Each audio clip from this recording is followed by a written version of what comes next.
Oh, welcome to ATGLive, your Thursday night home for everything Star Wars, every possible freaking Star Wars thing. I mean, I don't even know. Toys, games, news, conversation, movies whenever they come back, and this little show that's been running for a couple weeks now called The Acolyte, which nobody's not talking about The Acolyte right now. So you know what? Star Wars is dead because clearly nobody's talking about it. Nobody cares about it. So that's where we're going with this. Nick, is Star Wars dead? And more importantly, how are you? That's a weird Star Wars is question, 100% not dead, and Okay. neither am I, and neither All are right. you. We're all here on a Thank Thursday goodness. night in Yeah. the midst of almost through the work week. Yeah. But no, Star Wars isn't dead, and I'm excited to talk about that tonight. But we are here to do what we love to do, which is have some enlightened conversation, some positive conversation. We may, point the light on, one of the things I learned in grad school was, in political science and a lot of different discourse, they say sunshine is the best disinfectant. And sometimes you've got to shine a light on the germs and the diseases and the crap that needs to be rooted out. And sometimes that may be a part of this conversation, but we're going to talk about Star Wars and we're going to have fun because that's what we do here. That's what we do. Absolutely. Every Thursday night here at 8:00 Eastern time normally, but it's 9:00 now. I'm just living in this weird world right now. I don't even know what day it is. I don't know what time it is. I have no idea what's going on. But it is 9. We're normally at 8:00 on Thursday nights, and it's Nick and I, and we hang out with you on Twitter, on Facebook, on YouTube, and we talk about the news of the week. But I'm sure it wouldn't be us if we didn't start with a little bit of a toast. I mean, this is what happens when gentlemen of a certain age get together. The first thing they do is they break out the liquor. So we break out the booze. We talk about the weather, how our knees and backs hurt, that kind of stuff. Exactly. Gonna throw a shout out to our friends at Wikipedia. Hey, what is always up, good guys? to see you hanging out. You. Thanks for being here. I also see JD in the chat. I see Dan the Man in the chat. We've got some folks hanging out. I know there are more of you. Comment along the way, especially when we get into talking about the Acolyte. We want to hear from you. We want to hear your thoughts. We want to include those in our conversation. This is a place where, these conversations go together. Yeah. I want to raise a toast tonight because we brought it back a couple weeks ago, bringing back the weekly toast. I want to raise a glass to Dave Filoni and Kathy Kennedy. And these are not, sometimes these are not the most earth-shattering, breaking, holy crap, I didn't think of that person. Sometimes it's the people that are there. It's like the prodigal son. It's the brother that was home the whole time. Kathy Kennedy, Dave Filoni have done so much for Star Wars. They have done so much for fans like us who grew up with Star Wars and didn't think we would get anything after the Return of the Jedi. Yeah. The amount of work that goes in that doesn't not come with difficulties and people being terrible online. And I'm hoping that they're pretty good and isolated and separated from a lot of that, but we don't know. We know what we see. But the reality is these are people they could go work on other things. They could go make Goonies 4. They could go make, whatever it was that Filoni worked on at Nickelodeon before Star Wars and Clone Wars. Avatar. Avatar. So, he could be doing other things. They don't have to be doing this, but they do this because they love these properties. They love, the company that they work for, which is the Walt Disney Company that is, we talked about this a couple of weeks ago. One of my favorite things when I heard that Disney was buying Star Wars was I knew Disney knows how to tell stories. That was what Walt Disney built his entire company around. And for me, for Star Wars, that's what it is. And that's what they are continuing to do in so many mediums and so many formats with so many different kinds of people. And I think that's so special and so important, but because it continues to open up this galaxy for as many people as possible that want to be a part of it. So I'm raising my glass tonight to Dave and to Kathy. Cheers and happy Star Wars. Happy Star Wars. You did like a straight up shot. I'm like sipping here. You're like, bang, got to get there. It's been a long week. Well, it is almost over, but there's also been other news outside of the Acolyte. So, Nick, I'm gonna hit the news bumper and we'll talk about a couple things.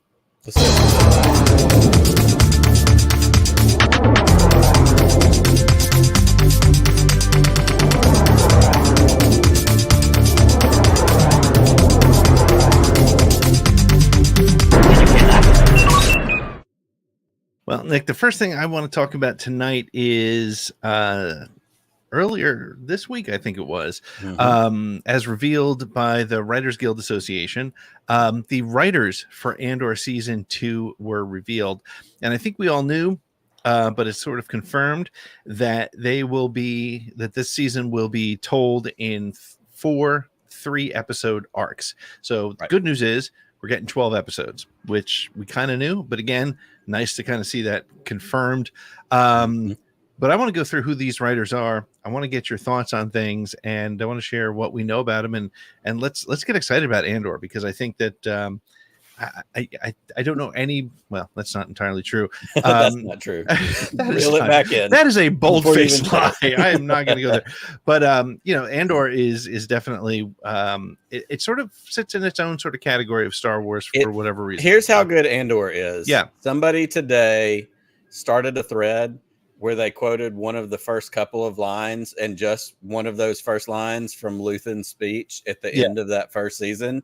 Yeah. And like 5 other people immediately came in behind it, each doing like a line at a time, like keeping it going, like you're reading in verse or something. And I read every one of them and I got choked up. I went, like, I just had a moment where I went, holy crap, this is that good. Yeah. And that speech and the writing has so much to do with it.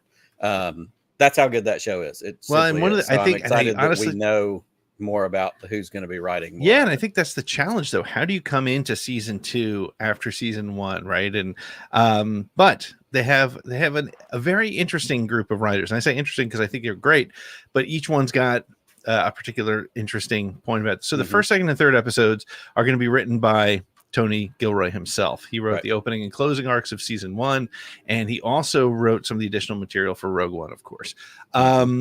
The 4th, 5th, and 6th episodes are going to be written by Bo Willimon, who wrote the Narkina 5 arc, right? He's also co-writing the Star Wars Jedi Prime, as it's sort of semi-known, with James Mangold. 7th, 8th, and 9th episode are going to be by Dan Gilroy, who wrote the Aldhani arc of season 1. And I did not know this. I probably know it, but totally forgot. He was one of the co-writers on one of my favorite, most unappreciated movies, Kong Skull Island. I just love that movie. I don't know why, but I love that movie. Now, here's the interesting one.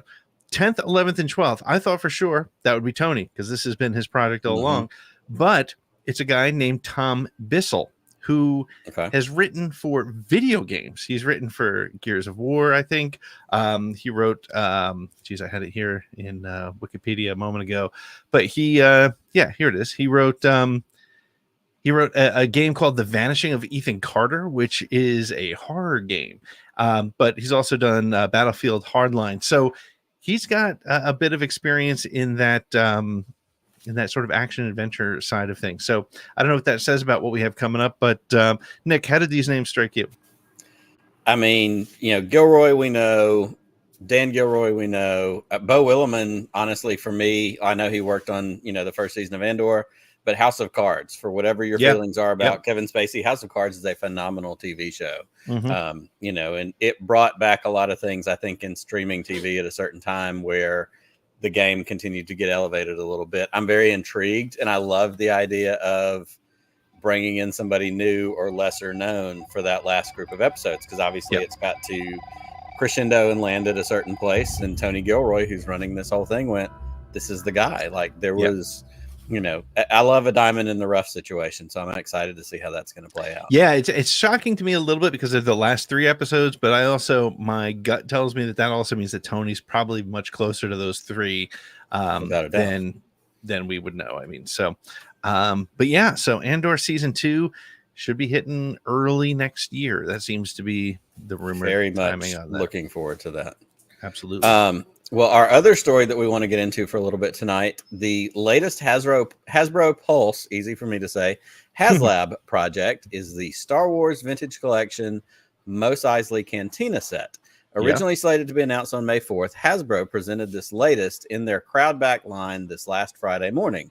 The playset designed for vintage collection figures, which if you are any kind of collector of vintage collection, that's that 3.75 inch scale. That's going to be the same as, old school figures. It features a modular design that includes the entryway, bar, booths, and many accessories that all became famous on our first visit to the Mos Eisley Cantina in 1977. The initial backing of the project, if you commit to do that, comes with 3 carded figures, which are the bartender, and then the twins, Brea and Cindy Tanika. All those are going to come carded. They have some little accessories, that kind of thing. I agree with Wikipedia. We need some Droopy McCool merchandise in here. And as with previous HasLab projects, this is also going to feature a tier-based system based on the number of backers, which can add to that initial purchase. You're going to get potentially an initial 3 other carded figures, which are going to be a Greedo, Nabron Leeds, which is the figure at the bar that kind of has the goggles and the kind of funky alien head, and then Ariel Shoes, or as we more commonly know them, the Wolfman, that is in the background of the cantina. So all 3 of those are going to come carded. There is also a deluxe pack that will include an extra wall, booths, furniture. I mean, when you look at the pictures of this online, you see there's cups and there's chairs, a lot of pieces to lose, tables. Man. Like there's a bunch of little pieces. And this crowdfunded project is priced at $399. It is currently open until July the 8th. Minimum number of backers needed is 8,000. The additional tiers come in at 11, 14, and 17,000. And as of about 3:30 my time this afternoon, they sit at about 4,600 already committed. So they are halfway there with less than a week in. First and foremost, I have to agree with Jeff. When I saw this advertised, I think this is actually the Cabe's Oasis playset, not the Mos Eisley Cantina. Brian and Holly Fry. Yeah, when you get to 12,000 backers, they give you a Brian and Holly Fry action figure, I think. Yeah, those are the carded figures we want. Pete, what do you think of this playset? Are you a HasLab guy? Have you done any of the other ones, or is this the one that has the potential to get you there? I have no HasLabs. I wish I had the skiff, the Jabba skiff. I wish I had the Razor Crest, because that still continues to be one of my favorite ships. I'm going to be honest. I don't give a shit about this particular version. This does nothing for me. And I'll tell you why. It's the same reason why I don't buy the Lego dioramas. It just it takes up a lot of space. And I mean, I'd love to get the Lego Mos Eisley set. It's really cool. But the reason I haven't is, it's $400, but I don't know where to put it. And I'm not an action figure guy, but I think if I'm going to do it, I'm going to want to go with one of the ships or something to play with. I'm 53. I'm going to be sitting in my room going, but just looking at it. Right. It just doesn't do much for me. I mean, I'm being brutally honest. What about yourself? Well, I don't have any of the HasLabs. If you want a skiff, I may have somebody that I can hook you up with. That's not out of your reach yet. I can be your dealer, but I don't have any. This is also not something that is in the cards for me. And it's simply because 1, I don't have the space. 2, we've talked in shows past about, spheres of collecting. My sphere of collecting really is traditional vintage stuff. I'm not even like I need to get all 117 original figures. Like I have things here and there, but I tend to gravitate towards the artwork, which I don't have enough wall space for, and kind of the more unique, like super vintage, a magazine, a book, a print, something like that. So it just doesn't fall into the stuff I collect. That said, when I was a kid and when I was playing with my Star Wars figures, I didn't have the JCPenney, cardboard cantina playset. I didn't have that, but this was the thing I wanted. Like Death Star, that was cool. Trench Run, that was fine. That was a little bit harder to play, but like you could do so much with this bar playset. You could have the shootout. You could have people hiding in booths. Like 10 or 11-year-old me, like, we needed this, and our parents wouldn't have bought it, of course. But so I think it's fantastic. I'm super excited for the people who are going to get it, and it seems like, because HasLabs have kind of been up and down a little bit. There have been some that, everybody's been like, holy crap, I need that. And there have been others that just kind of quietly went away because it turns out, this wasn't it. Yeah. Holly's one of them, she went rabid when this was confirmed because this is literally up her alley. Literally. Yeah. JD's got one. So it's exciting. I can't wait to see, as some of our friends say, I can't wait to enjoy it in someone else's collection. Let me be clear. Yes, I don't care about it, but I am so glad that others do. Right. I mean, it was the same thing with the Rancor. I wasn't that interested in that. But there are so many people that were disappointed it didn't get funded. So I felt for them, and totally done with that. I do have to go ahead. I was going to say, and just real quick, because you said that, overall, how do you feel about the concept of let's try some things, and if enough people want it, we make it, or if we don't, if the Rancor doesn't make, is that a shot? Is that a negative, or is this a good way to go? I kind of think it's a good way to go. Like, I love it. What I don't love is the way people who are trying to find that there's issues with Star Wars are saying, look, it didn't get funded. Well, that's because these are that sort of special thing. There's a reason they're doing it this way. You're not going to mass produce $400 monster. You're right. You're not going to mass produce a $400 Rancor and hope it sells. So I think it's cool. And I also think there's like a new sense of ownership to it for people. Right. So no, I love that. I think that's really, really great. So I'd love to see him do more of it. Yeah. But speaking of more of it, we are going to take a quick break. And when we come back, we're going to be joined by our special guest, Darth Choco. We're going to talk to him a little bit. And he has agreed to stick around and be part of our Acolyte conversation, which God bless him for willing to take that risk. But we're going to take a real short break. And when we come back, we will be talking to Darth Choco, and we'll be back with more ATG Live.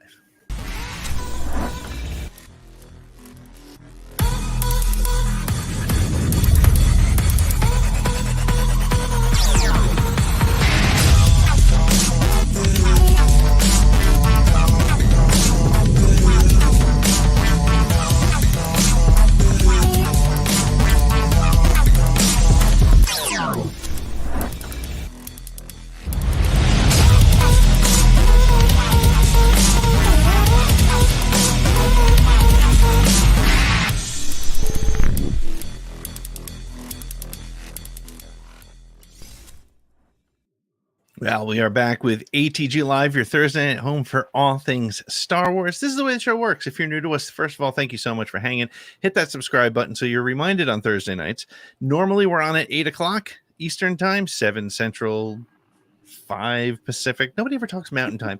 Nobody cares about the Mountain Time people, and I don't think that's right. I think shout out to Clayton Sandell, who lives in Mountain Time, but exactly the one guy, unfortunately. So, but no, we're normally on 8 o'clock Eastern Time on Thursday nights. Thank you for joining us. And if you're following us, if you're watching us on Twitter, which seems to be a big place for us lately, thank you. Thank you very much. The only way you can comment, it turns out, is if you actually either open it on your desktop or come over to the YouTube. I don't know. Anyway, we'll check your comments later, but we're happy to have you, and we're happy to hang out with you. And we're also happy to be hanging out with our guest tonight. You know him as Darth Choco. We know him as Darth Choco. And, well, let's just bring him in.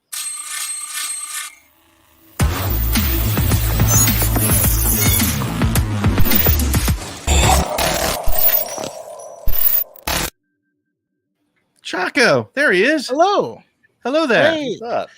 I gotta say, how dare you disrespect Mountain Time like that? I didn't mean to disrespect. I didn't mean that nobody cares. I care, but nobody ever says it anymore. I don't know why.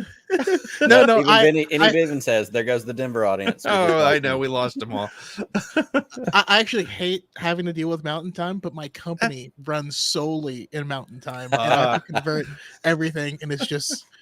I don't know. It's a constant part of life. You just got to deal with it. Either East Coast or West Coast, and then like math in between. That's all. I remember growing up. It's just Denver. It's only Denver. That's the only city. That's right. I remember growing up in the 80s and 90s. TV shows would say, you would hear them say Mountain. 8/7 Central. Or a lot of times they'd say 8/7 Central, or you'd hear like Mountain came into it at some point. Like. It used to be a thing people acknowledged, and at some point they just decided we don't have to do that. I feel like Mountain Time is like drinking a beer and camping. Like that's correct. It shouldn't be a time zone. It's more of a state of being than it is a time zone. Nick, with that beard, you look like you live in Mountain Time. Like I'm ready for Mountain Time anytime. Well, Choco, we're so glad you're here. It's good to see you as always. We saw you most recently, I think, during Podathon. You guys were a part of that and had an excellent conversation that we really enjoyed with Justin Ridge and Leandre Thomas. Awesome. We appreciate y'all being a part of that. You've been on with, Pete and I a bunch of different times. In the off chance that there's somebody new tuning in that doesn't know who you are, the shows you do, give us a little quick rundown of who Darth Choco is.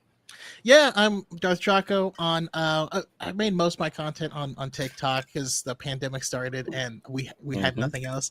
Darth Choco also on YouTube, Darth Choco 7 on Twitter. Not gonna call it the other thing.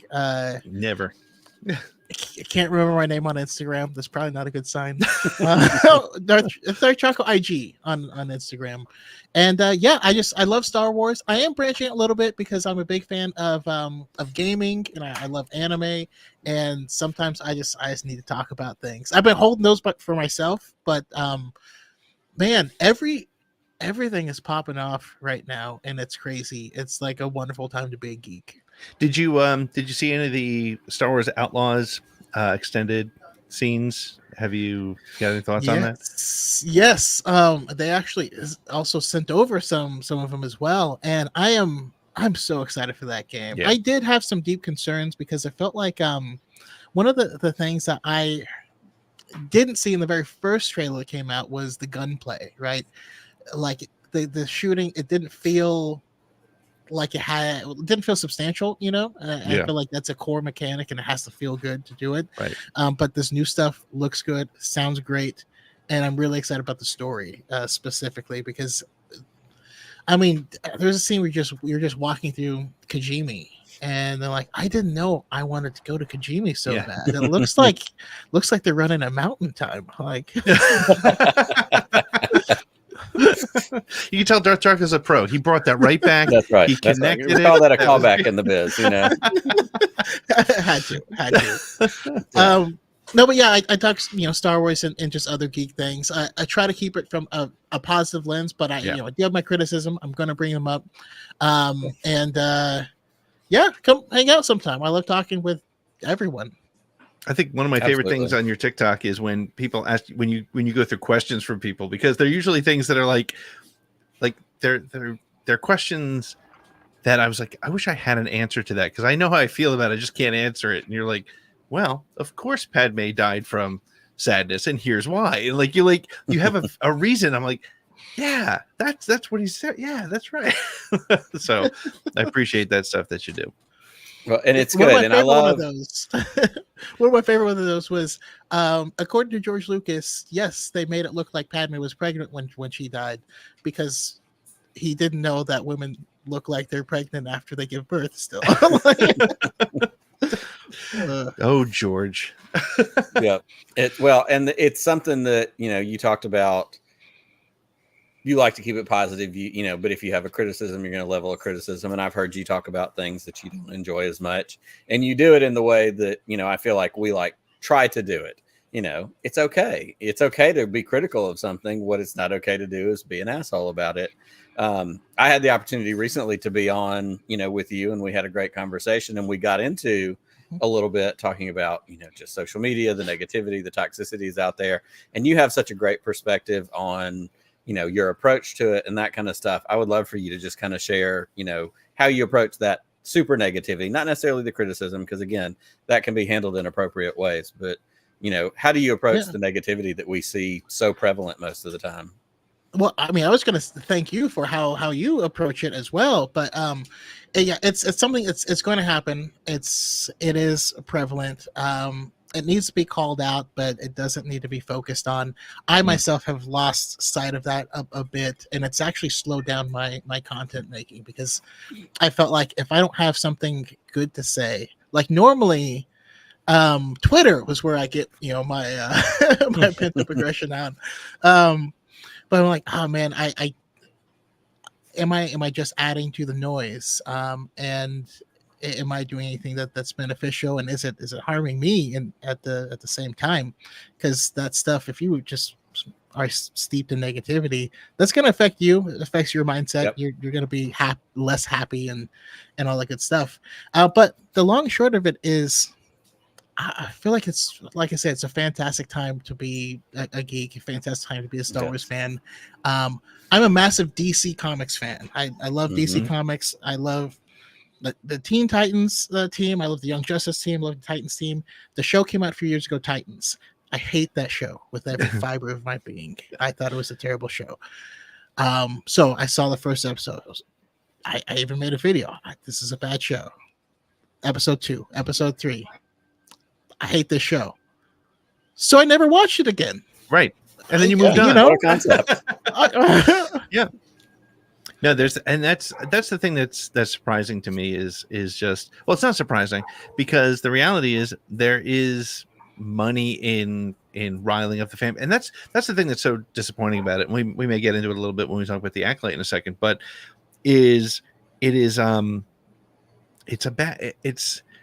not just saying I don't like something. It's I don't like something and then being a jerk about it, because there's plenty of things that, I mean, we just did a show a couple of weeks ago where we went into The Rise of Skywalker, and I have some serious issues with that movie top to bottom. It's my 11th favorite live action Star Wars movie.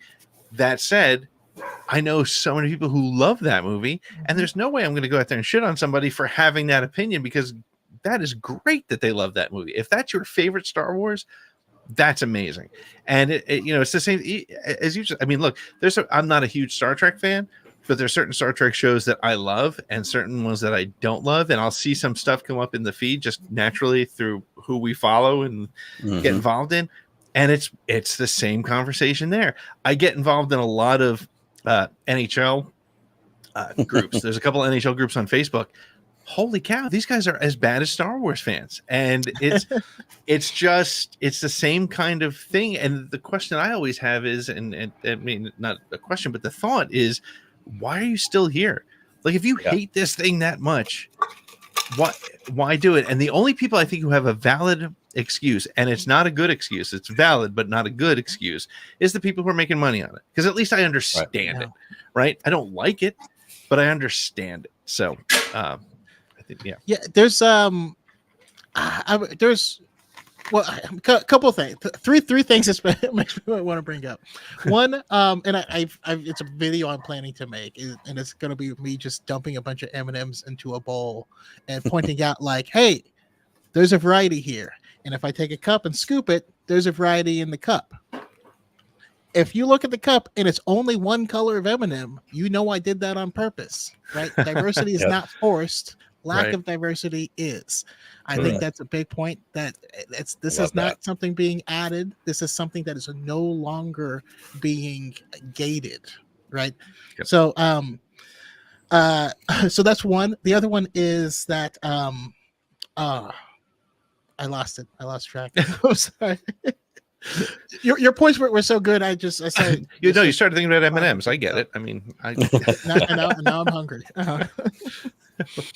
No, that's what I was gonna say. I genuinely feel bad for the people who do have real solid and valid critiques on these things, because those voices are not getting heard, and that actually to me is a problem. Right? I have friends who famous, like me and Josh, when I saw Wendy, we became friends because he's told me how much he hated The Last Jedi, and he gave me some very awesome reasons, and I was like, I want to speak to the brain who thought of these reasons.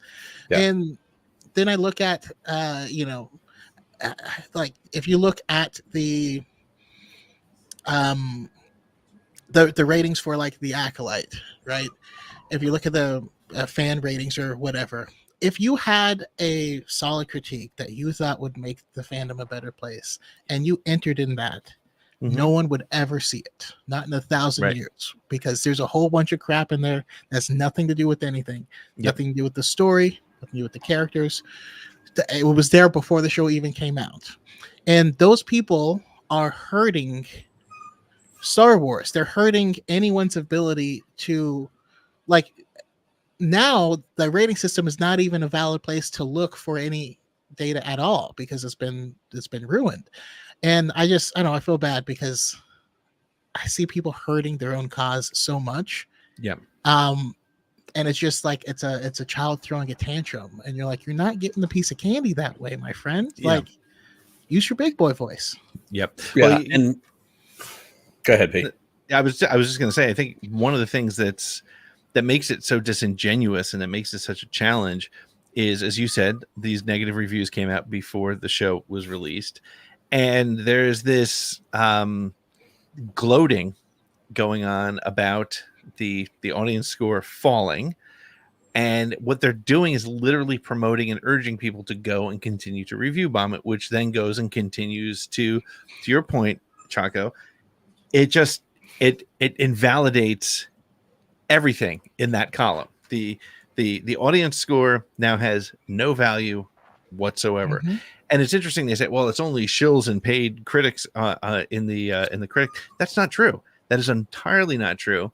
Now, you don't have to agree with the critics, and 9 times out of a higher percentage than not, I don't even look at the critic score because if I decide if I'm going to go see something or if I want to watch something.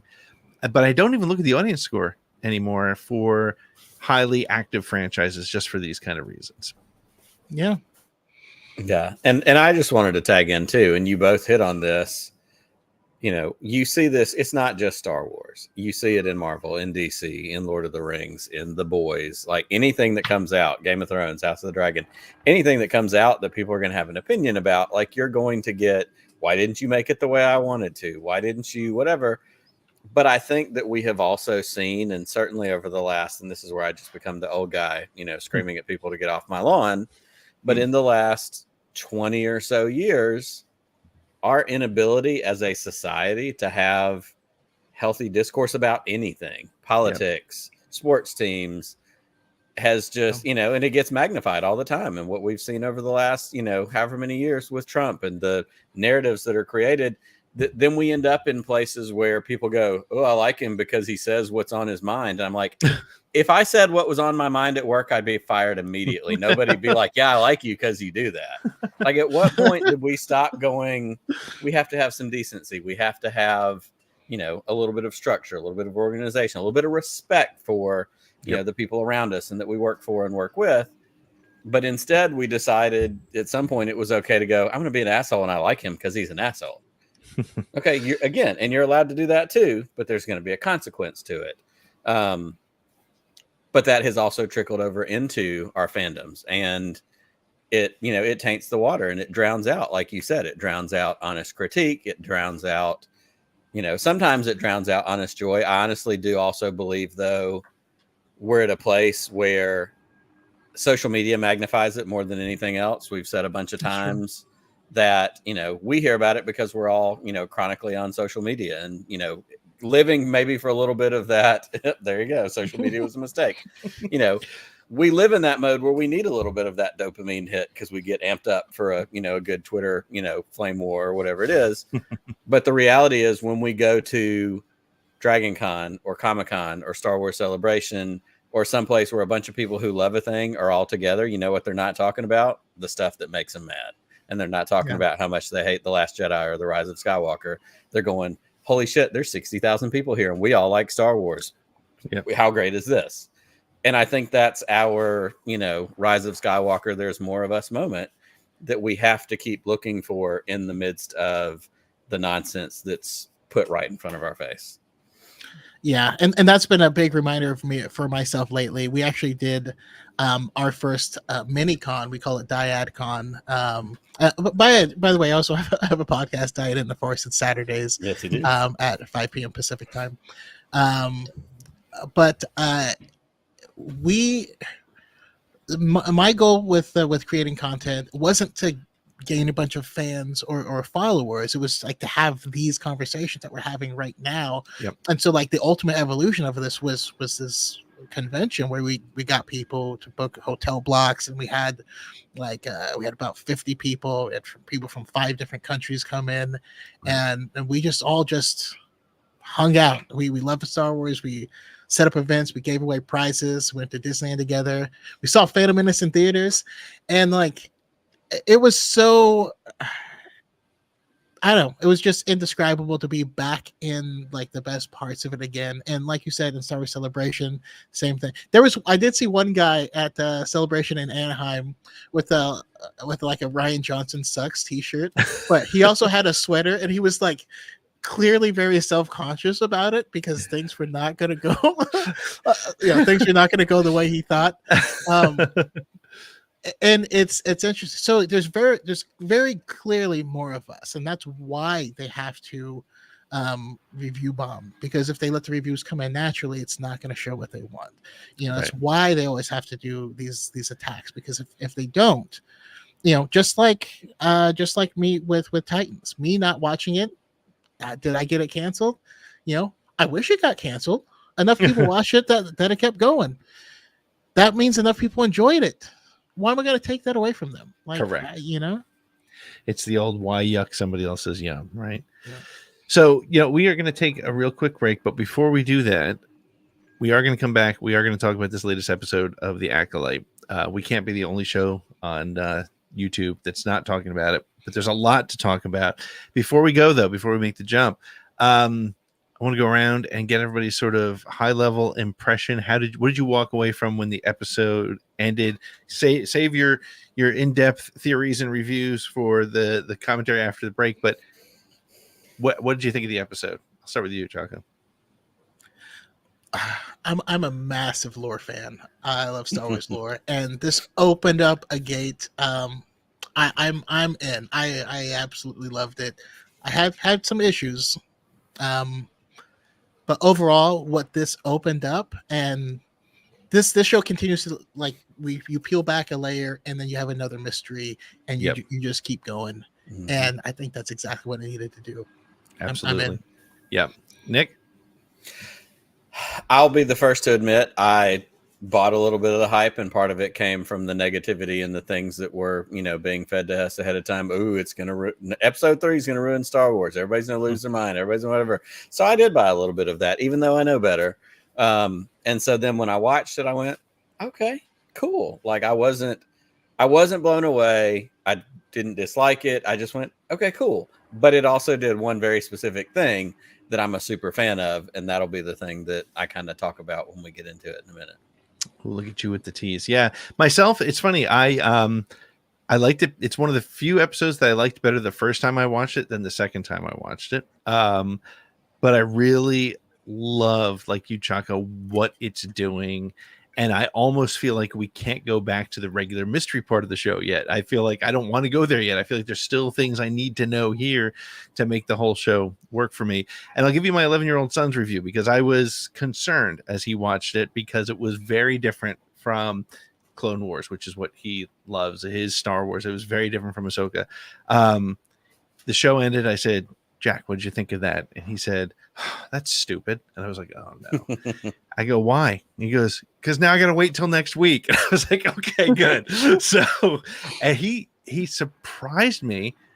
I didn't think he would go along for that ride, and he did, and he loved it. So I think this says a lot about Leslie Headland and the stuff she's putting together. So why don't we take a quick break, and when we come back, we're going to take a deep dive. We're going to talk about things like, was the canon broken?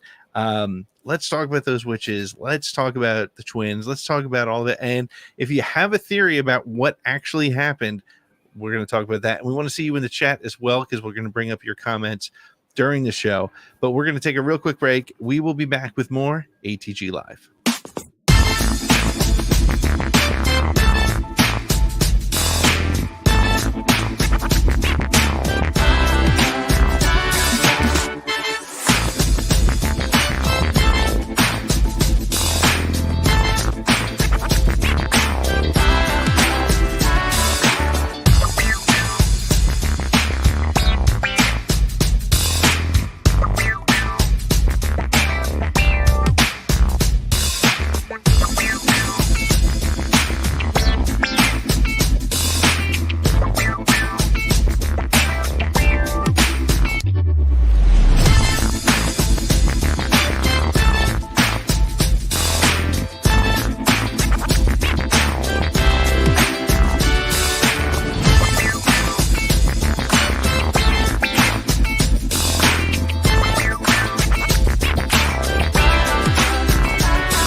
Well, welcome back to ATG Live, your Thursday night home for all things Star Wars.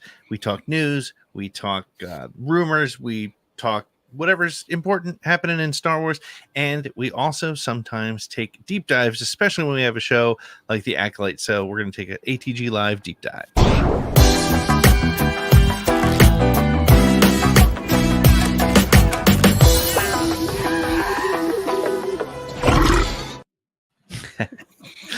It's either me or that music didn't have to be that funky. Like I started to get funky stank face. Yeah. Like behind and then the bird came in. You're like, wait a minute. Well, I think we were all like, playing the invisible bass. We were all like, We're going. Yeah. So let's take a deep dive into this episode, because really this is the Acolyte takes place 100 years plus or minus before Phantom Menace. And yeah, we started to see some High Republic stuff, but this gave us insight into the Jedi, into the way they handle things. And it also gave us a look into the Force being perceived in a different sort of way. And it's not the first time we've seen that. I mentioned in the group chat that we have that, we saw it with the Witches of Dathomir. We saw it with Bendu, with his sort of perspective. And I know, Nick, I'll let you kick it off, because I know you had some comments specifically on looking at the Force a little bit differently. That's the big thing, and that was my little tease before the break, was the thing I loved about this episode is it did something that, honestly, since I was a little kid, I had a moment where I went, is it the Force for everybody? Like, that was what I wondered. And what we get, actually, you know how much I love Last Jedi. We get the line from Luke that says, I'm probably paraphrasing, I'm going to get it wrong, but the Jedi don't own the Force. Yep. It's not simply them. And we get more of this. Like you said, we've had the Bendu and Rebels. We've had the Witches of Dathomir. We get the thread in this episode. Like, there are different names for this shared. Again, we've been told it's the thing that binds everyone together. It binds the galaxy together. It's between the rocks and the trees and you and me and the ship and the cup and the whatever the hell it is. Like, that's what we've been told for, 45, almost 50 years now. But it's also like religion in our real world. Some people call it God. Some people call it, Allah. Some people call it, Vishnu, or, whatever it is, John Smith, whatever your thing is, Joseph Smith, whatever your thing is, whatever your name for God is, or your higher power, or your thing. It's not one thing. The Force isn't just the Force. It's not just the Jedi, because guess what? The Jedi is a religion. We have Broom Boy. Guess what? Broom Boy's never been to a Jedi temple in his life, but he has the ability to use the Force. Yep. Maz Kanata says, I'm no Jedi, but I know the Force. I've always interpreted that as she has some Force abilities or sensitivities. We don't really get any of that, but she's also been around for 1 billion years. Maybe that's part of what kept her alive. So I love that we're getting the language for the fact that the Force is the thing that permeates the galaxy, but it doesn't have to just be the Force, because it's not just the Jedi out there. It's a big ass galaxy, as we like to say. Yeah. Well, Choco, you're the lore guy. Where else has this come up, and how did you respond to what we saw? I loved it, because I love how the different cultures are going to come up with different analogies or feelings on it based off of who they are and what they do. But it all makes sense. So her calling it the thread, and that this thread binds everyone, was like so natural of a thing that now I want to read books about them and they who worship the thread. But I mean, like in Rebels, we saw the Lasats, worshiping the Ashla, the Ashla and the Boga. Yeah. We had there's a culture in the book Legends of Luke Skywalker, the Luans. They call it the Tide because they're oceanic people, and they it's the eddies and currents. We have the Chiss, they call it their sight. We have what did the people in Zepho call it? Life Wind. Yep. And this is like, and Life Wind. It's so poetic. It makes so much sense. There's so many different names, and like just having this one added to the top, but their view of it just made so much sense. I know. I freaking loved it. I was in.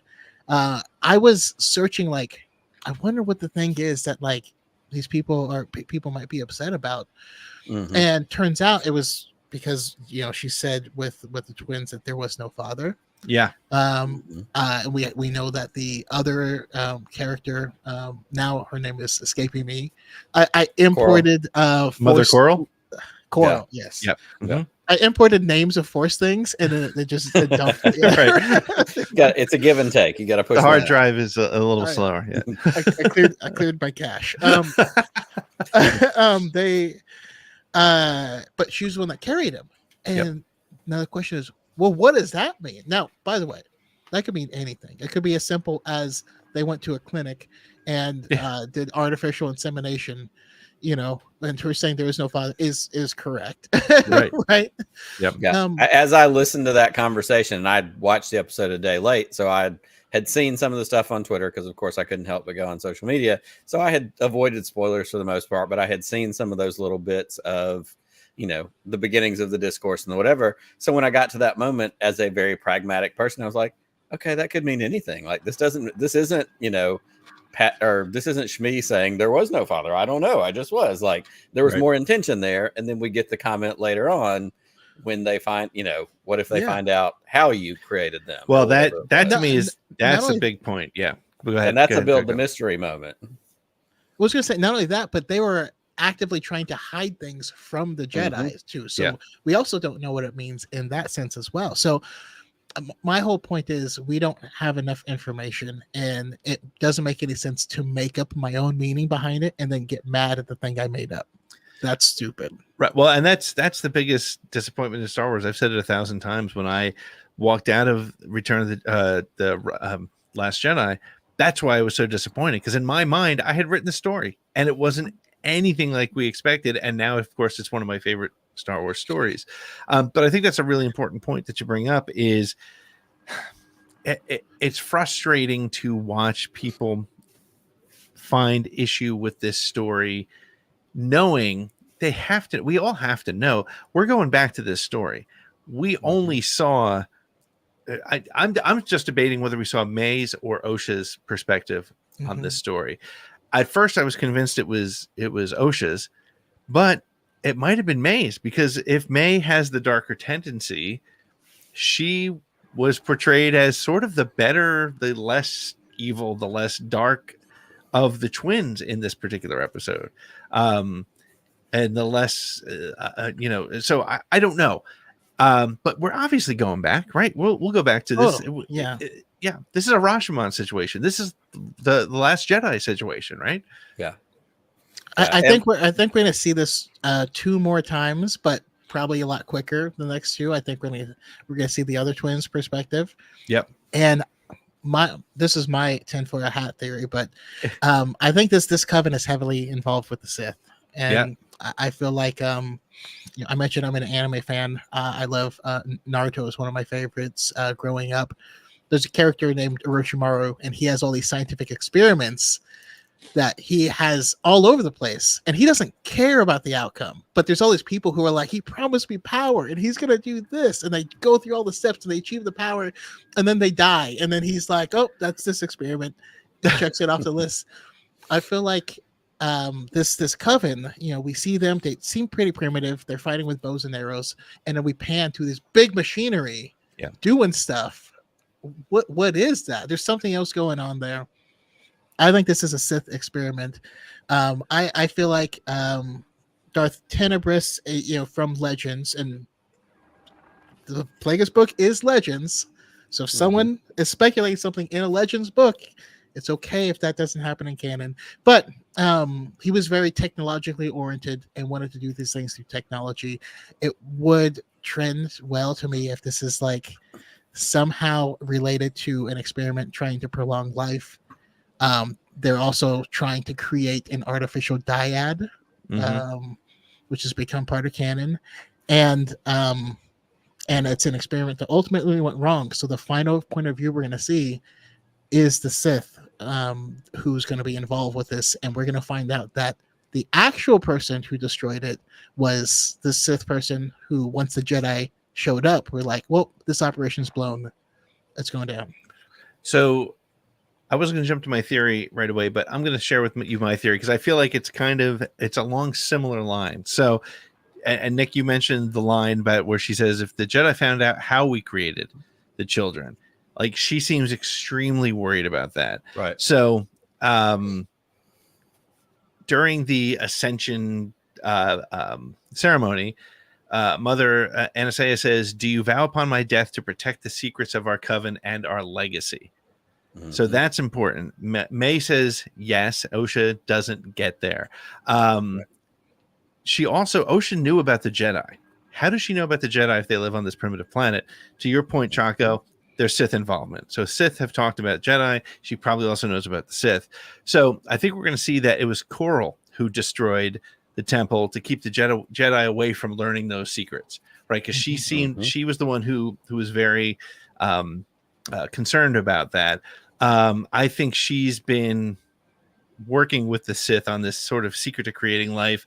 There's a lot of things that we didn't see. There's a couple things from the trailer where, Kalnaka is attacking Torben. So we know there's something went crazy there. So, but here's my tinfoil hat theory. I think Coral is actually the smiling Sith, the one that we see in the Smilo Ren, as Smilo Ren. Yes. And so in order to keep that secret hidden, she's having May take on the role of her apprentice to destroy the Jedi who know what's been done. And so she promises May that apprenticeship. And at the end, because while I love the idea of a Darth Tenebris or Darth Plagueis, I think Disney is simplifying the story. I think it will actually be Ian McDiarmid. I think it's going to be Palpatine, because, we know his skin is all messed up and old, and we don't know how long he's been around for, and he's been trying to extend life. I think they're going to, that's my feeling, is they're going to oversimplify it. And it's going to be him who's so focused on trying to extend life. I know it's a long story. It's a long tale for his life to get to that point, but it would be interesting to make that connection. Or it might be Plagueis, so that way at least. But I don't think he's going to go all the way back to Tenebris, because I think that's too deep nerdy for people. I'm going to start singing "It Was Palpatine All Along." That ends up being the case. Well, I mean, another thought someone in my comment sections had was like, when they saw the machinery, they said, "This looks like primitive cloning tech." And who knows if they were trying that? Maybe these, because we even could have something where like these were embryos from 2 Force sensitive people that they were trying to clone and try to make a thing. Yep. And after that, this is the realization that cloning technology is not where it needs to be in order to do any of this.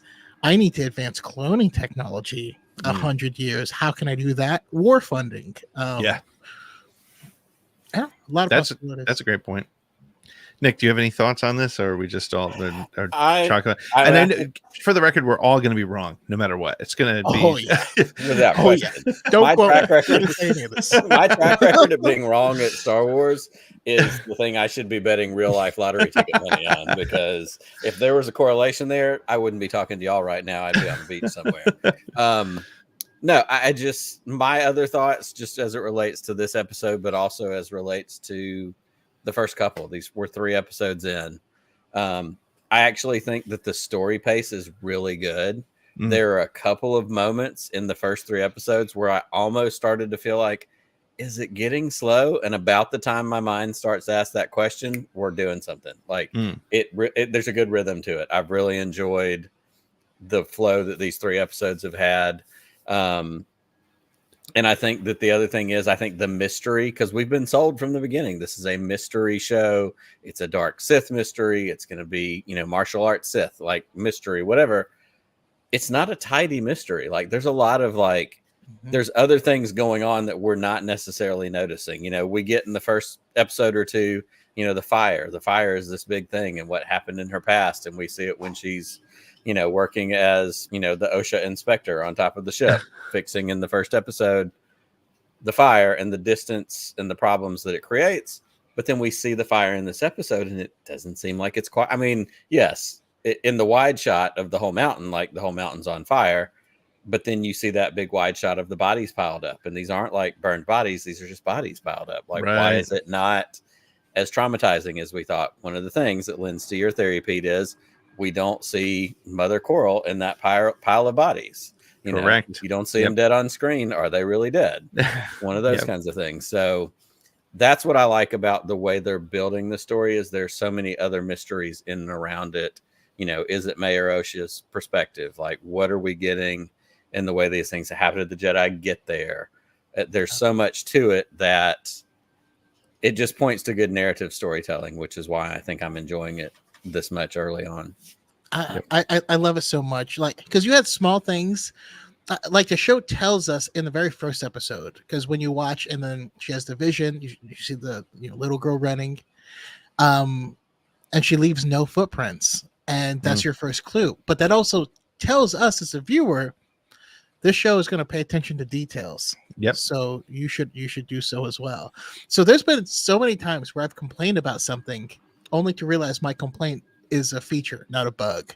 Well, I'm glad you said that, because one of the things that I felt was like, I wish they spent more time with the girls so we understood why they kind of, didn't want to necessarily be together, or why Osha was so, but I think that's part of only telling somebody's perspective of the story. Again, if you're May, all you see is my sister doesn't want to be with me.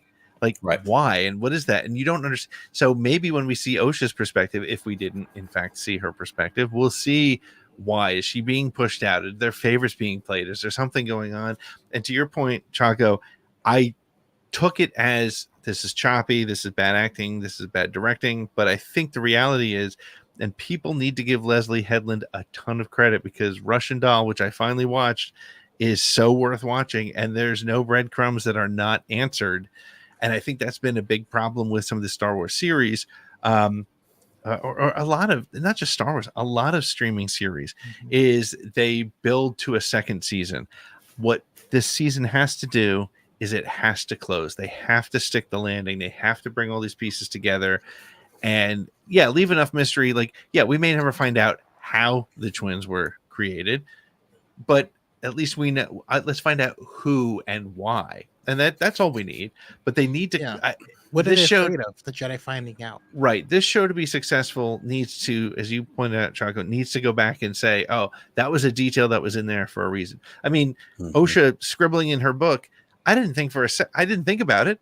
And then you realize she's drawing, the Jedi symbol, and her sister burns that book, which causes the problem. And that's an interesting connection that could have just been sort of brushed over. Right. One of the other things I think is interesting is hopefully that leads us to really good Jedi conversation, because the Jedi are not wholly good. The Jedi are not bad. All right. Yeah, right. If your conclusion is the Jedi are the bad are evil, that's probably wrong. But there are conversations that need to be had from a certain point of view. Yep. So right. they arrive here. System. They're having the conversation, and we have Indira immediately start invoking the Republic, and she's throwing the weight of the Republic behind them, and we're like, well, that's bad. And she's like, we're not in Republic space. So obviously the Jedi are overstepping here. There's something to be said in this conversation. But then my brain goes, well, we were rooting for Ahsoka when she went and took down Maul. That's not Republic space. They have a treaty that says you shouldn't interfere with this, and that was their actually rightfully elected leader, and she came in with the Republic army and occupied it, and the occupation never left.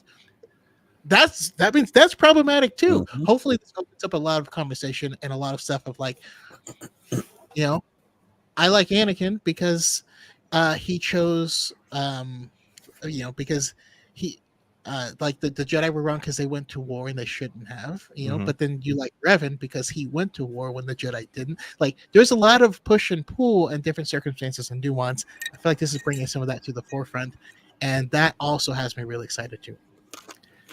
Yeah, I loved seeing the because it's very interesting to see. We vilify the Empire and the First Order for taking children and making them soldiers, but we glorify the Jedi for taking children and making them warriors. So it's an interesting. Now, of course, it's for fascist reasons, but it's always watching this episode reminded me of the phrase that the bad guy never thinks they're the bad guy. And to your point, I don't think the Jedi are bad, but I also think that's a part of the problem why people are reacting the way they are to this is because, we were sold in 1977 that the Jedi were the guardians of peace and justice in the galaxy. That's what Obi-Wan Kenobi told us. And we all said, wow, they seem like these amazing, benevolent warriors. That's wonderful, riding in on the white horse. But again, what we've learned and what's difficult for people, I think, sometimes is to be comfortable with the fact that we live in different times. 1977, it was a lot easier to tell a movie about the good guys and the bad guys, right? 2024, 2023, 2022, when Andor comes out, when Rogue One comes out, you realize the rebels, the good guys, they're also kind of terrorists. And it's this really interesting kind of what you're willing to do for the cause. And to your point, is Indira, I feel like Indira's got some sort of other reason going. Soul feels like very Qui-Gon, feels very Qui-Gon. Yeah, a very good Jedi, right? If you will. But I don't know. And I think it was interesting because we hear, and you talk about, there's this whole thing like, are the Jedi taking kids? Are we outside of, the Republic space? The Republic is, doesn't exist here. But in that same moment, in that thing where, she invokes the Republic and she responds back, it's, you're not allowed to train.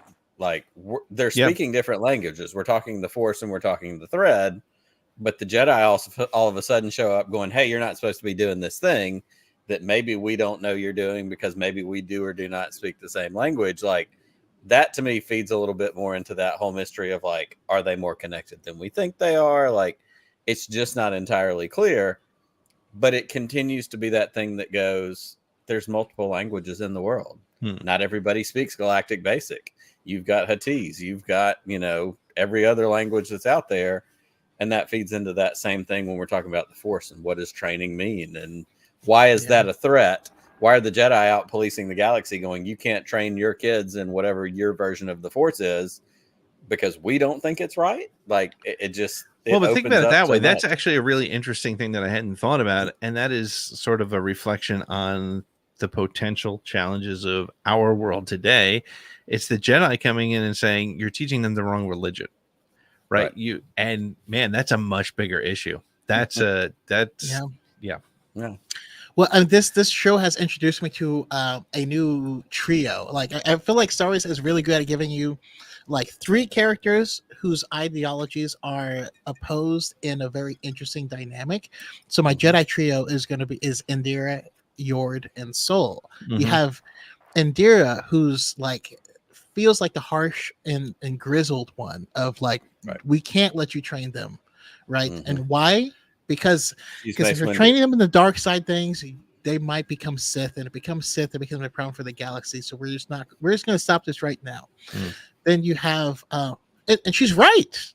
She's not wrong in that assessment of let's stop the problem before it becomes a problem. Then you have Soul, who's like, I don't want anything bad to happen to this kid. Right. Yep. Bottom line, this kid. And that's what we need to take care of. But then you have Yord, who is so like, well, the Jedi can't do anything wrong, and I'm a Jedi. Right. Therefore, be it the transitive property, I'm right. Like, homie, that's not how it works. So, so listening to this, Indira is Mace Windu, Soul is Qui-Gon, and Yord is Obi-Wan. Like, that's how I hear like those kind of the way they line up. Like early on, Obi-Wan's like, Master, should we be doing this? He didn't want Anakin. We're not supposed to do this. We're not, he was that same kind of rule follower. Mace and, Indira's, they're the old pragmatists. They're our grandparents' age that are like, yep, don't do that. That's dumb. Why are you doing that? That's not what the rules say. So I mean, I got a lot of love for Mace Windu specifically, and his characterization. Well, because you're not wrong in what you said, but like his honestly, Mace Windu is more like Yord than anyone else. Okay, because his concern is the Jedi. Right. That could be what it is. That could be what it is. Whatever. The Specific Jedi. That's all I'm caring about. And then, but that ends up obviously being problematic in certain ways. And so, if I may ask a question, I'm curious what you guys think the Jedi's actual role should be in the galaxy. And I heard rumors that that's largely going to be what the Rey movie in the future is going to be about. Does this galaxy need the Jedi? And I think that's a fantastic question. Like, what is their role? Are they cops? Are they soldiers? What do you want them to be? And I can give you my answer if you guys need time to think about it. I'm just firing off the cuff here, but I think that we get, what we hear is the Jedi are the protectors of peace and justice in the galaxy. But what does peace and justice look like? There's more. There's follow-up questions. Right. Who's peace? That's exactly who's justice? Right. If you have, and to borrow from Game of Thrones, you have different cultures. You have the Dothraki, and their culture is fighting and war, and this is the way our culture is. You fight on a wedding day, and whoever gets killed, gets their ponytail cut. Like, that's who they are. That's their form of justice. It's not the same as the Myronese or in King's Landing. So it becomes that question, like there's deeper questions to ask. So it's not as simple as, well, they're the protectors of peace and justice. I also want them to be, we need to talk wise. House of Dragon at some point too. Oh, yeah, for sure. I want them to be, I want them to be wise judges. And then you get into, Old Thrawn trilogy and Jorah Sabath living in that little village, passing judgment, sitting on the chair, as the villagers are coming in. Also, like in Batman Begins, when Bruce goes to train and he's with what's his name, Ra's al Ghul, passing judgment on the guy who stole. Like, it becomes much more complex. And so I don't think I have an actual answer, but in my mind, I want them to actually be moral, upright, protectors of, the weak and protectors of those who are being, bullied and, cast down upon. But I don't know. That's not a good answer. It's just, like I said, firing from the hip. Yeah. Pete?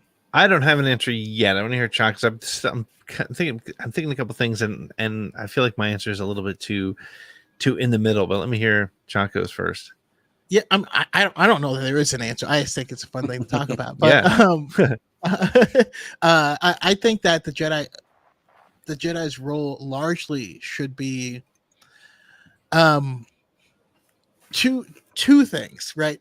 Triage nurse and social worker with a big, powerful like stun gun, which is a lightsaber. I feel like that's the role, and nothing beyond that, nothing less than that.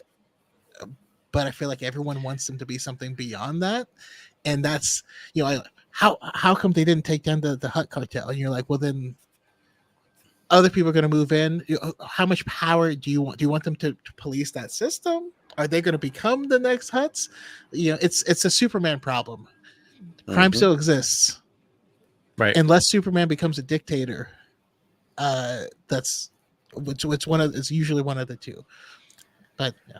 No, I think that is the biggest problem too, because it becomes, I said it with sort of a smile on my face, but it's true. Like, whose justice, right? It is. To Nick's point, it's be great to see them sort of stand up for the little guy, the guys who need help. But I also feel like this is what brought the Jedi down, was they started to play a different role than they started to expand beyond what they were supposed to be. And of course, that's why Palpatine put them in that position, was so that they would sort of stumble in doing that.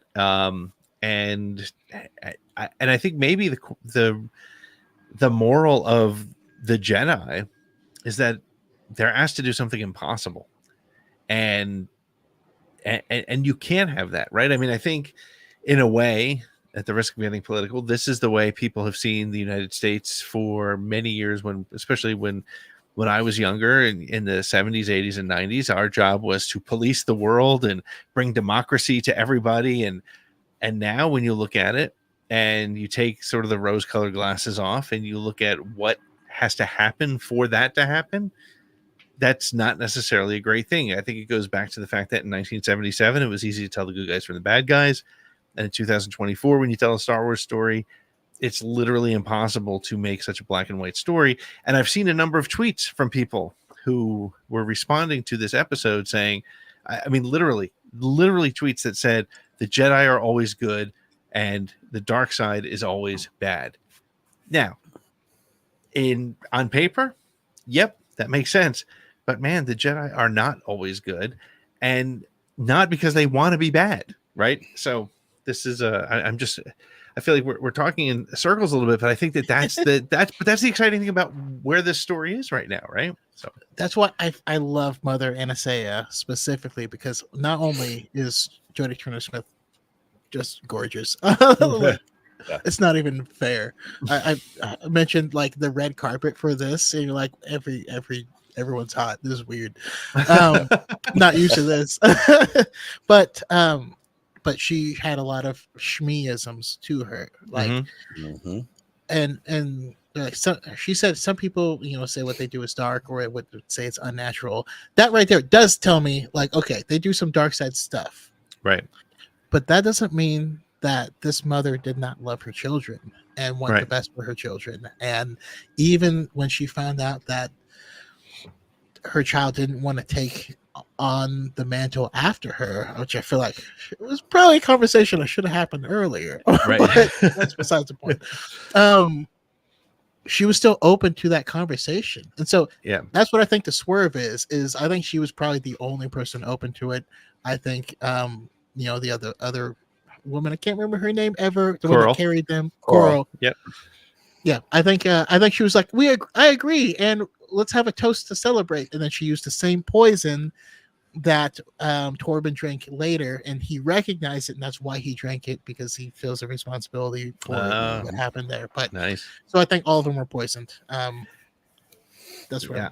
Well, it's interesting that we're talking about this, because when we went to go see The Phantom Menace when it was re-released, a line that's I remembered having thought about it in the past, but it struck me a little bit differently 25 years later, was when Qui-Gon says, well, I didn't actually come here to free slaves, right? I mean, if you look at the Guardians of Peace and Justice in the galaxy, you're out there, you see it, you at least have to go back and tell Coruscant, hey guys, there's still slavery on this little world. We got to go take care of that. But that was not a priority for him. His priority became to fulfill this prophecy, to see this prophecy through to the end, which his priority became the priority of the Jedi, which I think is what ends up hurting them in the long run. So, yeah, highly, highly recommend everyone read The Living Force by John Jackson Miller. It's one of the new books. It's so good, and it's all about these types of quandaries that the Jedi get into. I can't recommend it enough. It's one of my favorite books. That's fantastic. I will definitely have to check that out. Well, we're coming to the end of our time here. Okay. No, this is freaking perfect, Darth. Perfect. This is awesome.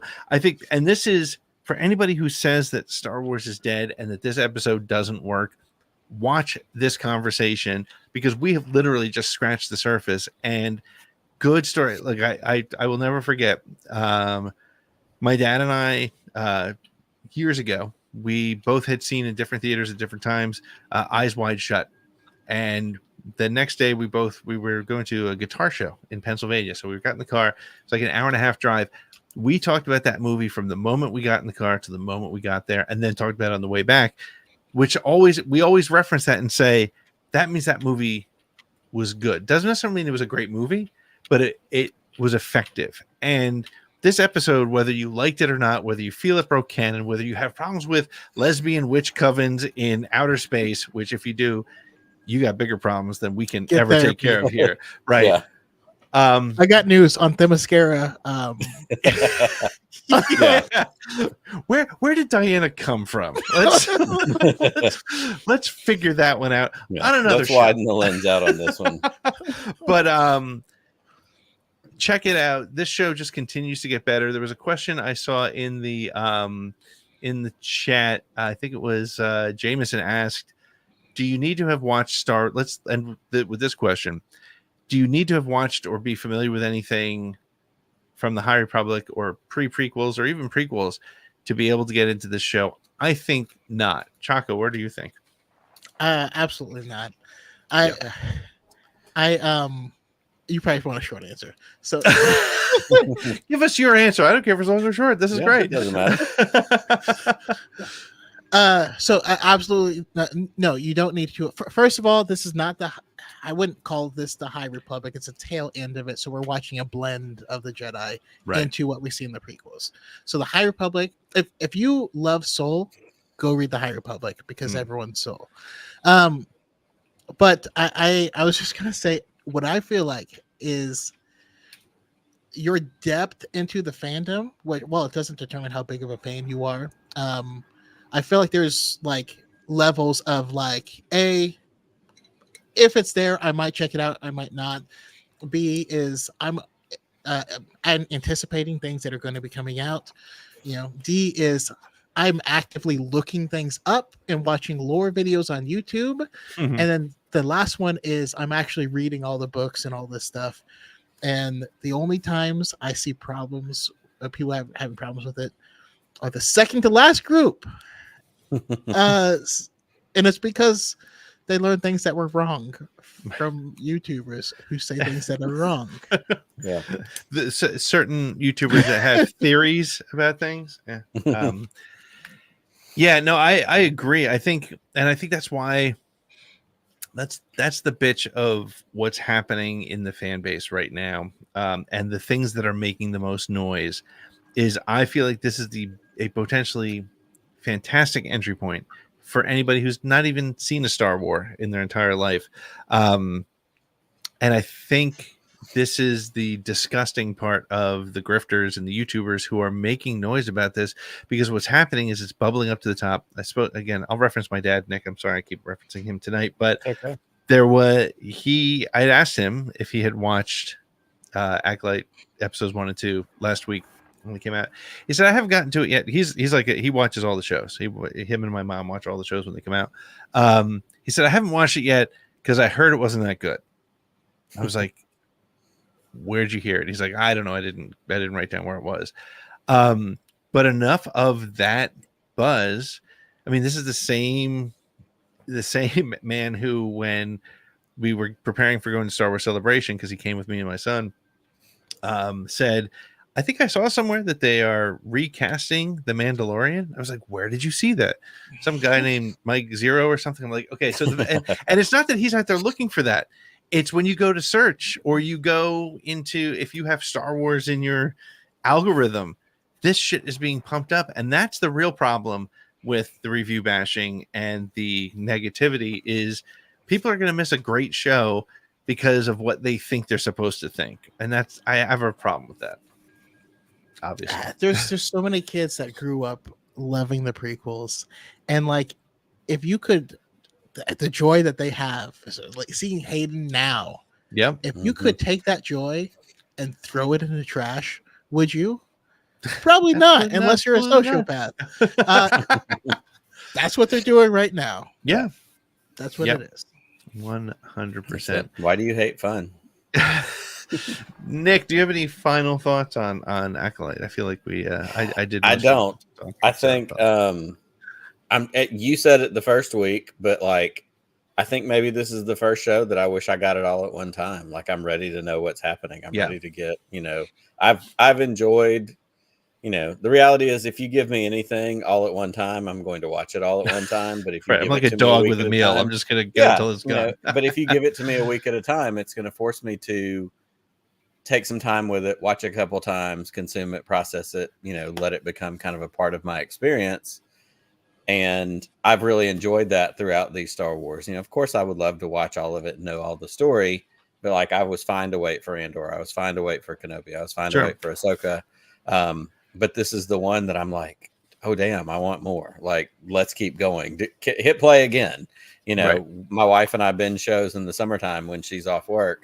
And, we watch a couple episodes, and there's always like, you watch 2 or 3, and then she rolls over and looks, and she's like, just one more? Can we just watch one more? Like, that's where I am. I'm like, this one ended, the other night, and I went, ooh, can I just watch one more? I can't. I've got to wait. So I'm excited for it. I'm ready to dig into this mystery some more. And I just want people to give it that time, because I do feel like it's going to answer all the questions. It's going to address all that stuff. And like I said, it needs to stick the landing. 100%. This show, more than anything else, it needs to operate as a 1-season show. And if we get a second season, then you expand the story. But that was my biggest problem with Ahsoka, was it ended and it didn't wrap up enough for me. And but there's more coming. And, we've got a season 2 coming. We are there is, but I feel like, don't break it into seasons then. Just, yeah. But it had a longer version of the same Obi-Wan problem. Like, Obi-Wan, each episode was part of a thing. And so you didn't get a conclusion at the end of each watching session. That was a problem. Ahsoka was the longer version. You didn't get an ending at the end of that season. Right. Our brains, we need endings. I think we've grown past Christopher Nolan it, where you just make an incomplete loop and like, they'll think about that because there's no answer. I love Christopher Nolan, by the way, but it needs to stick the landing. Disney Plus has not had a great track record of doing that. Looking at you, Secret War, well, Secret Invasion. The other thing, and this just attributes itself more to just the online, the nonsense and the complaints. We're 3 of 8 in, and if you're losing your mind because it doesn't make sense, guess what? There's 5 more parts. If you build a puzzle on the table in your dining room and you put the corners together and you're pissed because it doesn't look like the box, well, guess what? You're not done yet, dummy. There's still more pieces to come. You've discovered the mystery part of the mystery. Congratulations. Congratulations. Exactly. You don't know what's happening here. Well, Choco, tell people once again where they can find you, including your Instagram. See if you can remember it this time. Yeah, you can find me. I'm Darth Choco on TikTok. I make a lot of short form content there. Darth Choco on YouTube. Darth Choco on Darth Choco 7 on Twitter, and Darth Choco IG on Instagram. And I'm part of the Diet in the Forest. Me and my buddy Element 7, we talk every Saturday at 5 p.m. Pacific time, and we have guests. We even have a number where people can call in. If you even have a setup, you can just call in and just be part of the podcast at the end of it, and it's a lot of fun. That is awesome. Yeah, that would be 6 Mountain Time, right? Choco for Clayton Sandell if he's watching. Well, flashbacks now. That's what we call the tag. So, Nick, may the force be with you. Always. Just one more round, friend, then homeward bound, friend. Don't forget me in your dreams. Just one more song, friend, and then so long, friend. The nights get shorter, it seems. Just one more rhyme, friend. Yes, it's a crime, friend. But you know time, friend. Time can fly. So it's good night, friend.